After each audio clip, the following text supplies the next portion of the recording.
Hey guys, Neff here, and thanks for joining me. Today we're going to be looking at the DOM IX10KG.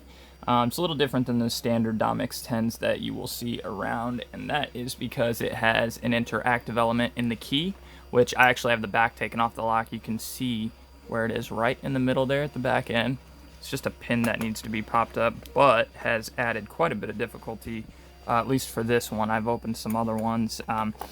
Compared to a standard DOM X10 key, you can see here that we have 10 because it's a 10-pin lock. So you got 1, 2, 3, 4, 5 on either side.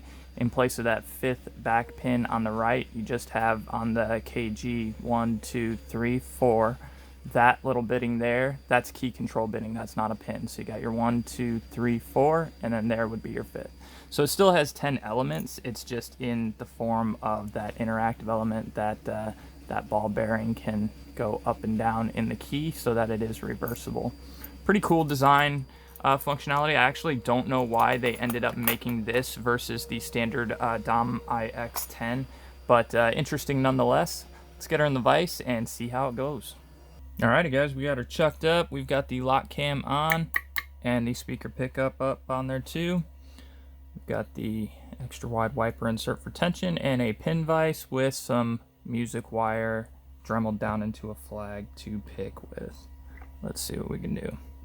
We're gonna go clockwise on these, which is not something I usually do. I prefer counterclockwise usually. Let's do this to sync up the camera. Go all the way back and we go 1, 2, 3, and out. Hopefully that'll help me sync up the videos. Alright, so we're starting on the right here. Little click on pin 1, nothing on 2, nothing on 3.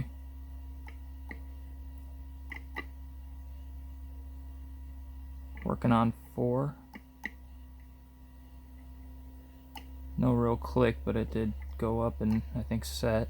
3 is now binding. These act a lot like tapered pins, to be honest, and it's what makes this lock super hard. For me anyway. Good click on 3. Working on 2.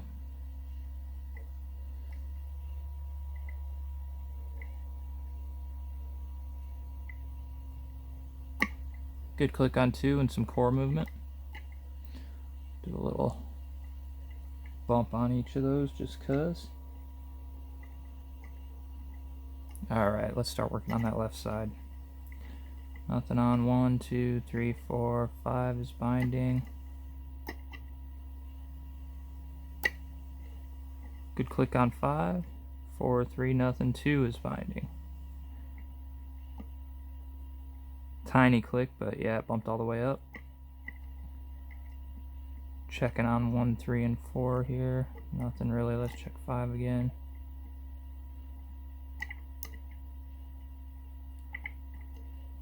Good. Little click on 3. 4 feels like it got set in the interim. 1 is binding.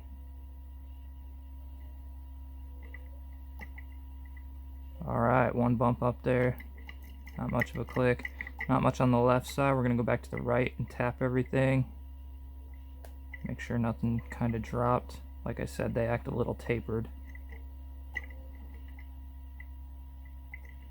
4 and 3 are good. Little click on 2. Little click on 1.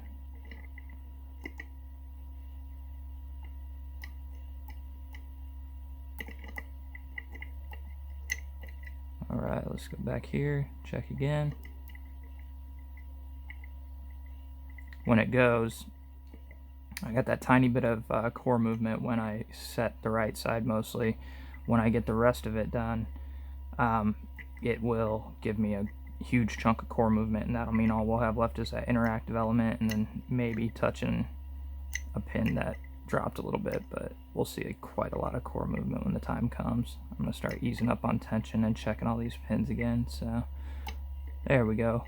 Number 2 bumped up and got some core movement there. Didn't seem like quite as much as I'm used to, but we're going to go ahead and check that interactive element. So that's the hard part for me. I hate interactives. All right, down the middle. I think I'm on it.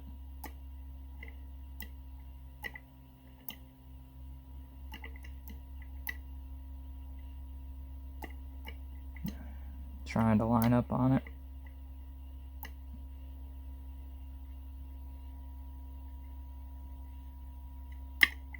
All right, we set the interactive, and sometimes it'll turn, sometimes I just need to mess with one more pin. So let's see what dropped. And when I say dropped, I mean it's just the edge of it usually that needs to go. Sometimes it's this fourth one on the back right here.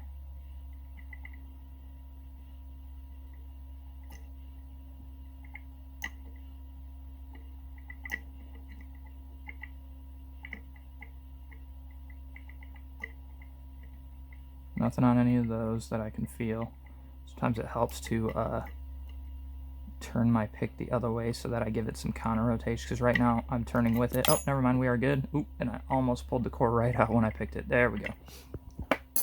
Alrighty, not bad. Let's go ahead and get this gutted, show you guys what's inside.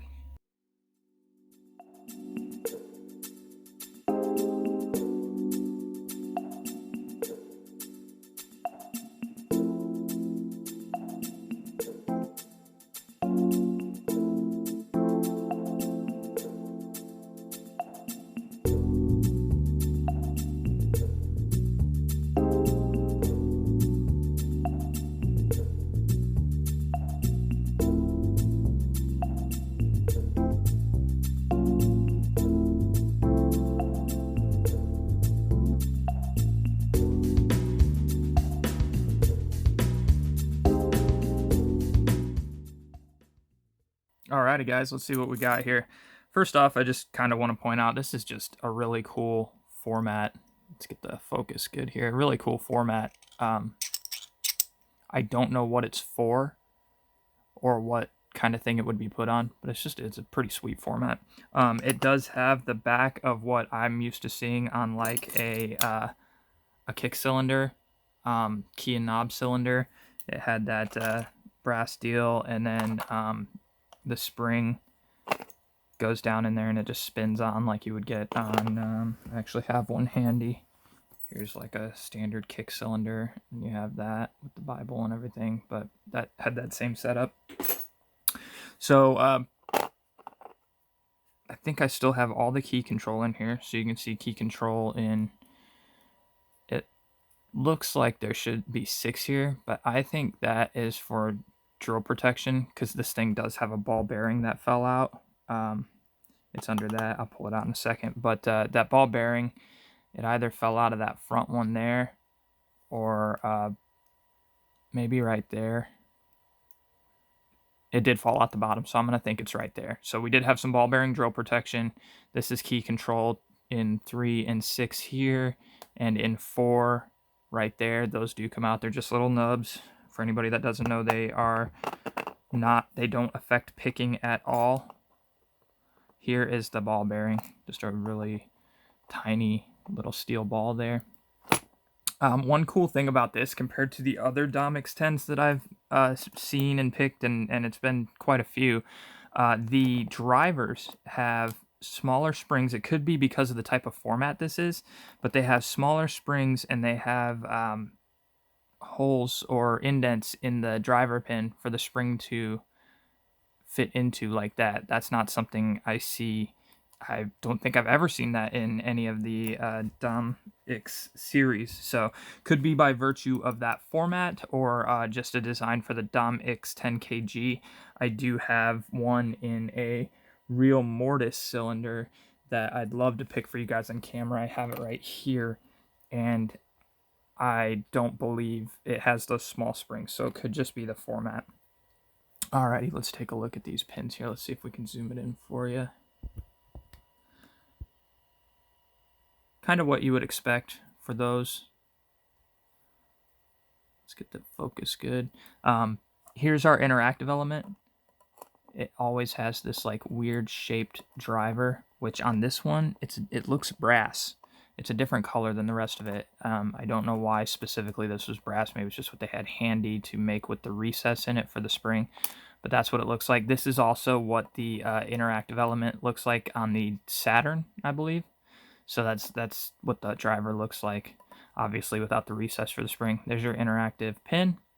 What I think is cool about that is, let me see if I can get it in my tweezers here. The interactive element looks like it almost lines up perfectly with the pins. It's a little bit set in, but when it falls in here, as you saw in there, it comes in almost in the middle. So it's like it goes in at an angle almost, but even here, well, I guess it does. You can see I have to turn it at an angle to get a straight shot through the hole. So I just think it's cool how they were able to aim that down the center like that to make it offset with the other pins. And you can see on these drivers, I think a lot of the Domix drivers have this, but you can see this lip on the drivers, lip, and I think that's what makes them act tapered. It also has that angle there, but that's just because the cylinder is curved. And then, of course, they have that teardrop shape we're used to help it align in the cylinder correctly. And you can see that over here. You see they have that teardrop shape to align the pins. On two, this is left side and right side. On two, pin 2 on both the left and right has an insert in here. It doesn't actually even look like a different material, but I think what this does is it's also another form of drill protection. I've seen it in quite a few pins. Well, that might be some sort of like higher hardness stainless or something. So that's another form of drill protection. We've got on all of our drivers our standard. Even on our key pins, we've got 4 on the left, 3 on the right that have that spooling on them to catch it if you do overset it. And then it looks like, yeah, nothing super crazy about this. It's just like I said, it acts tapered, and it was pretty tough to pick. I tried many times, and part of that could have been because I tried to go counterclockwise, and that's just how I like to pick them. And this, I was never able to get to open counterclockwise. Could be related to that tapering issue, the interactive, I'm not sure. But I hope you guys like what you saw. Any comments, questions, suggestions, or feedback, I'm happy to hear it. Y'all have a great day.